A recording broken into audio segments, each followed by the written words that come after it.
Hey everybody, it's Libby again with Organize It. We are the most organized cleaning company in the world. And today we're going to talk about a really fun subject. We're going to test your house, or we're going to put you through a little house test. And you're like, well, what do you mean by that?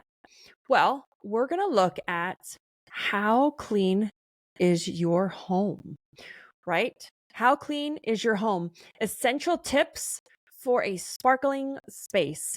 So, how clean is your home? And we're going to ask you some questions and have you go through a walkthrough of your home to kind of do a little test to see, is it time for a deep clean? With spring literally almost right here, it's just right around the corner. We want to see how clean your home is and give you some tips on how can you judge how clean your home is without judging yourself to see if it's about time to have a deep clean or spring clean. And what does that really mean? So we're going to go through some tips on cleaning and tidying, right? Because we don't just clean here at Organize It, we organize as well. And how can you kind of assess that? So let's do number one, the clutter check.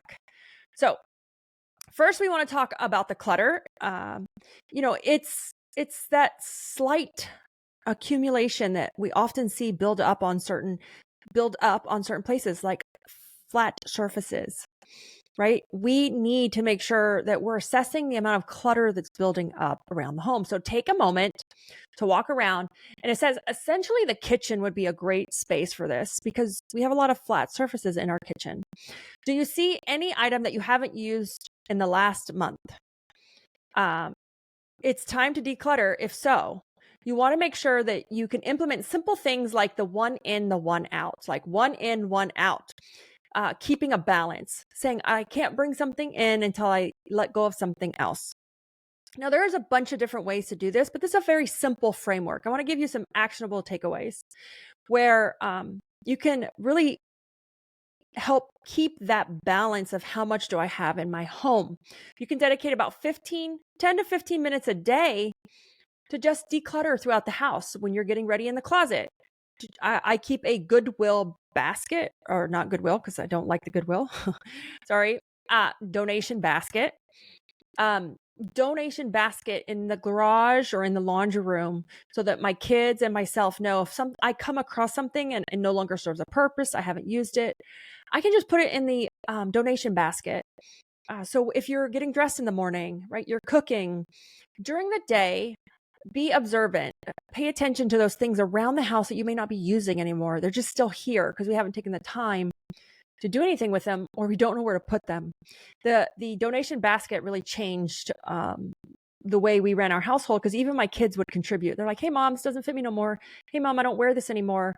And they know exactly where to put it. So one in, one out rule, keeping that balance, dedicate about 10 to 15 minutes a day while you're just doing your daily routine. Like I said, getting dressed. I found a jacket this morning in the closet. I was like, I'm never going to wear this. Put it right in the donation basket. So it'll make an amazing difference in your home and to your life just by doing this one clutter check. And then creating that cadence and that routine to keep it going. Number two is do the dust check. Ooh, this one scares me. So, it's everywhere. Dust is everywhere. It is something we cannot stop from accumulating. It will accumulate in our house, no matter how clean it is. It will accumulate if you don't target those areas. It's a natural buildup. So a lot of people ask, what's the difference between organizing and cleaning? Well, organizing is removing items that a human has brought into the house. Someone has brought these items into a house.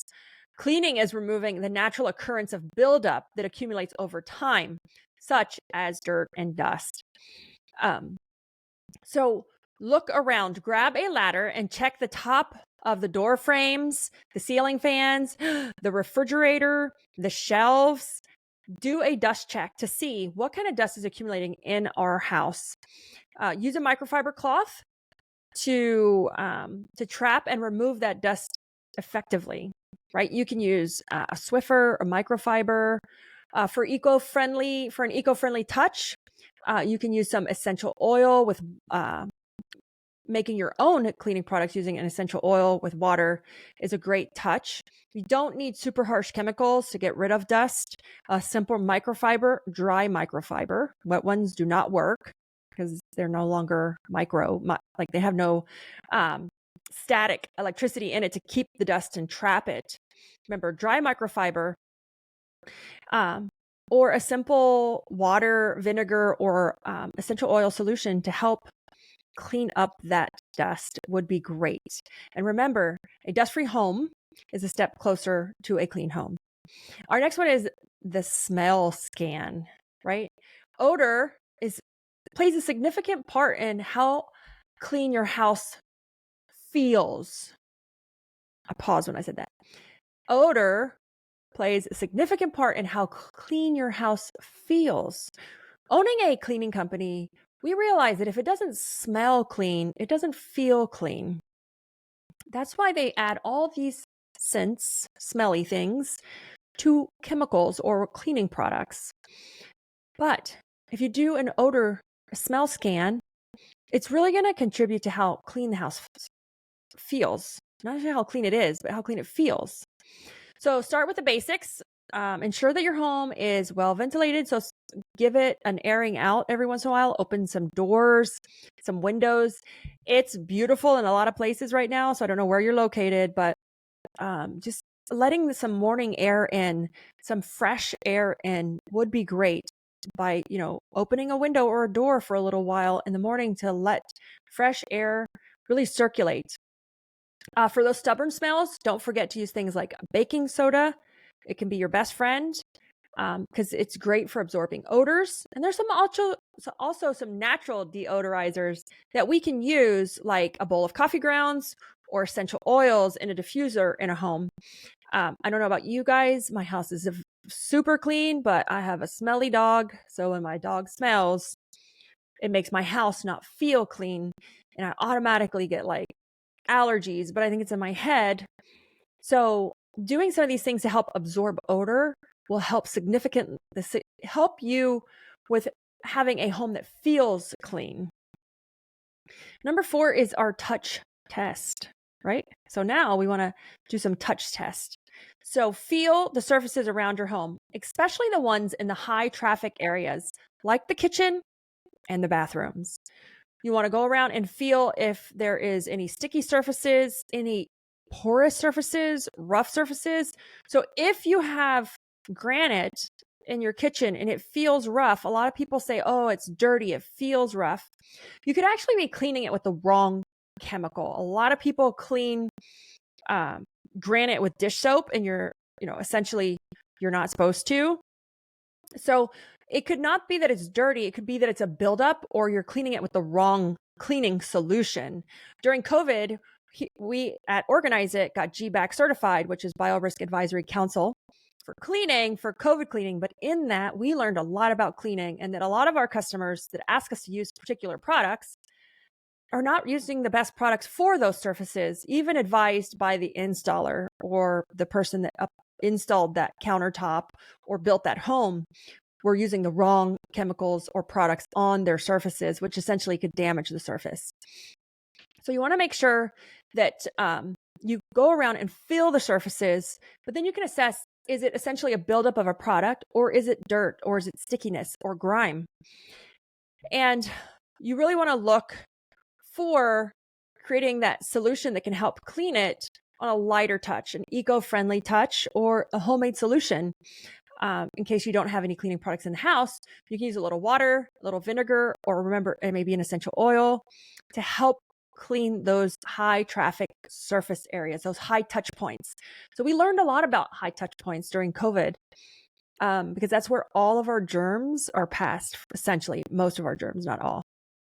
So high touch points are flat surfaces in kitchens and bathrooms, remotes, light switches, phones, door handles, doorknobs, the door panel itself, because we don't just touch the doorknob.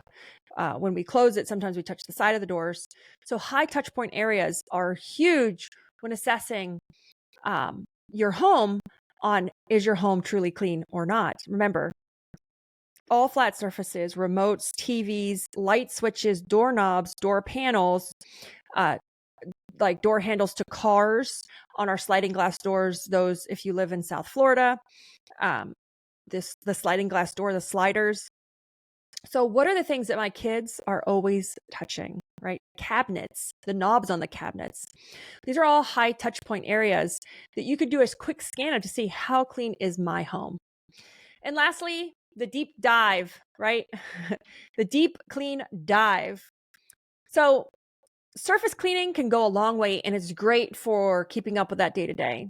But every home needs a deep clean now and then. And that means tackling things like the carpet, the windows, even organizing. It depends on how deep you want to go with that deep clean. Organizing, purging, cleaning cabinets and drawers and closets. And now is the time of year to think about that. Because it means tackling some of those things that we don't get to but once a year. Even the appliances, the inside of the appliances, the ovens, under the ovens, the refrigerators, you name it. So set a schedule for these tasks. Even if it's just a couple times a year, your home will thank you for it. A clean home is just not about the absence of dirt, but it's about creating a space that feels welcoming and healthy. And at the end of the day, that's all it's about, is creating the space that feels right to you. And that is different for every single person.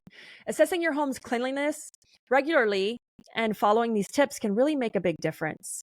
And remember, if you need help or just an extra hand when it comes to the clutter, the organizing, the cleaning, the deep cleaning, high touch point areas, you name it, Organize It is here to help and assist you with any help you may need at all.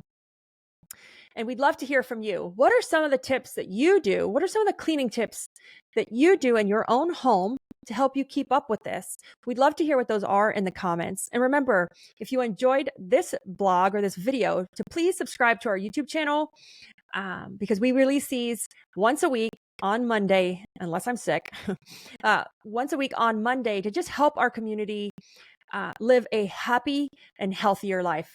Again, I'm Libby with Organize It. We are the most organized cleaning company in the world.